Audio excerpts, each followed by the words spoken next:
দেখেন, আমরা জুলাইয়ের পর এমন একটা বাংলাদেশ চাই যেখানে প্রত্যেকটি গণতান্ত্রিক আন্দোলন তার গতিতে চলবে।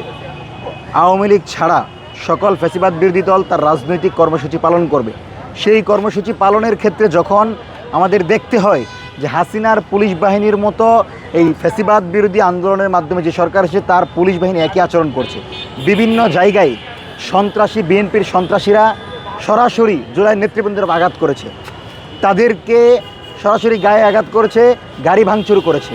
তার মানে এই সরকার তার রাজনৈতিক কর্মীদেরকে নিয়ন্ত্রণ করতে পারছে না, বরং লাগামহীন তাদেরকে ছেড়ে দেওয়ার ফলশ্রুতিতে এই সরকারের যারা সহযোগী, যেই নাহিদ ইসলাম, সার্জিস আলম, হাসনাতরা এই সরকারকে ক্ষমতায় বসিয়েছে, ঠিক তাদের গায়ে আক্রমণ করে আওয়ামী লীগকে খুশি করছে। সুতরাং তারেক রহমানের এই সন্ত্রাসী বাহিনী যদি আওয়ামী লীগকে খুশি করতে চায় এবং জুলাইয়ের নেতৃবৃন্দের উপর আঘাত করে যে উল্লাস করতে চায়, তাহলে জনগণ কিন্তু এই সরকারের বিরুদ্ধে মাঠে নেমে আসতে বাধ্য হবে। আমরা পূর্বেও বলেছি যে আপনি যখন হাসনাতকে আঘাত করেন, সার্জিসকে আঘাত করেন, নাহিদ ইসলামকে আঘাত করেন, তখন কিন্তু ছাত্রলীগ উল্লাস করে, আওয়ামী লীগ উল্লাস করে। আপনি এমন কাজ কেন করবেন যেটার মাধ্যমে আওয়ামী লীগ তার রাজনীতিকে বাংলাদেশে ফিরিয়ে আনতে পারবে, যেটার মাধ্যমে আওয়ামী লীগ উল্লাস করতে পারবে? সুতরাং এই আক্রমণ প্রত্যক্ষভাবে আওয়ামী লীগের রাজনীতিকে সক্রিয় করছে এবং তারেক রহমানের নিয়ন্ত্রণহীনতা, সালাউদ্দিন আহমেদের পুলিশের দলীয়করণ করার ফলশ্রুতিতে আজকে ভিন্নমত দমন হচ্ছে। আবারও বলছি, ভিন্নমত দমন করবেন না। জুলাইয়ের পরবর্তীতে বাংলাদেশে ভিন্ন মত এবং ভিন্ন গোষ্ঠীর রাজনীতি স্বাভাবিক পরিক্রমায় চলবে, এটা অত্যন্ত স্বাভাবিক। সুতরাং রাজনৈতিক আন্দোলন, গণতান্ত্রিক যে কোনো আন্দোলন স্বাধীনভাবে চলবে, সেখানে বল প্রয়োগ, বাধা প্রয়োগ করা আমি কোনোভাবেই কল্যাণকর মনে করি না। এবং আপনি দেখেন যে এই আন্দোলনটা যখন হচ্ছে, যখন তাদের উপর বাধা আসছে, ঠিক তখন কিন্তু আওয়ামী লীগ উল্লাস করছে, যার ফলশ্রুতিতে বিএনপি এবং জাতীয়তাবাদী দল ক্ষতিগ্রস্ত হচ্ছে। আজকে যে বিএনপির বিরুদ্ধে 60 লক্ষ নেতাকর্মীর বিরুদ্ধে 60 লক্ষ মামলা ছিল, যে বিএনপির বিরুদ্ধে গুম, খুন, মানবতা বিরোধী অপরাধ হয়েছে যে বিএনপির সাথে, সেই বিএনপি একই কায়দায় নাহিদ ইসলামদেরকে আটকে দিল। সেই বিএনপি একই কায়দায় এনসিপির কর্মসূচির উপর 144 ধারা জারি করলো।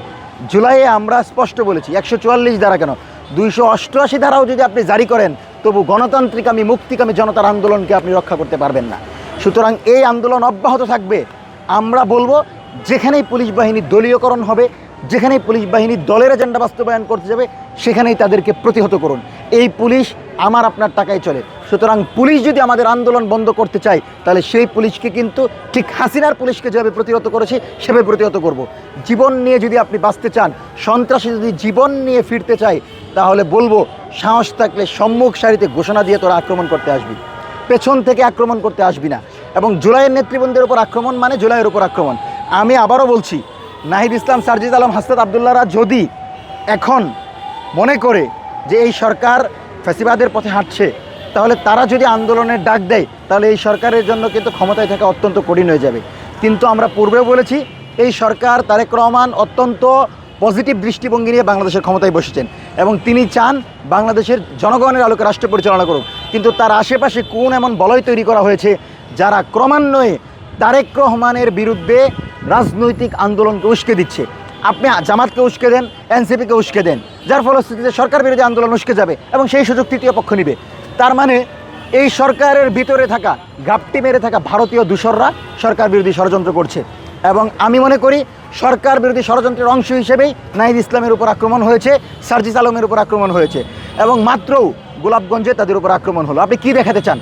আপনি যদি আক্রমণ করে আমাদেরকে প্রতিহত করতে চান, ঘোষণা দিয়ে বিএনপি এবং বিরোধী দল একসাথে মারামারিতে লাগেন, দেখি আপনাদের কেমন ক্ষমতা, জনগণ কার সাথে আছে। সুতরাং এই সরকার, জুলাইয়ের সরকার, তারেক রহমান যদি কোনোভাবেই এই জামাত, বিএনপি, এনসিপি, গণ অধিকার পরিষদের ভিতর দ্বন্দ্ব তৈরি করেন, তাহলে জাতীয়তাবাদী দল সবচেয়ে বেশি ক্ষতিগ্রস্ত হবে এবং আওয়ামী লীগ সবচেয়ে বেশি লাভবান হবে। সুতরাং এই ধরনের আক্রমণ তারেক রহমান চাইলে আজকে নিয়ন্ত্রণ করা সম্ভব। তিনি যদি ছাত্রদল, যুবদলদেরকে নিয়ন্ত্রণ করতে পারতেন, যদি বলতে পারতেন যে তোমরা জুলাইয়ের নেতৃবৃন্দের উপর আঘাত করো না, তাহলে কিন্তু আজকের এই পরিস্থিতি হতো না, কেউ বিএনপির বিরুদ্ধে মাঠে নামতো না। কিন্তু তিনি লাগামহীনভাবে এদেরকে ছেড়ে দিয়েছেন, আর এই সকল বিএনপির সন্ত্রাসীরা ক্রমান্বয়ে জুলাইয়ের উপর আঘাত করে আওয়ামী লীগকে সুযোগ দিচ্ছে।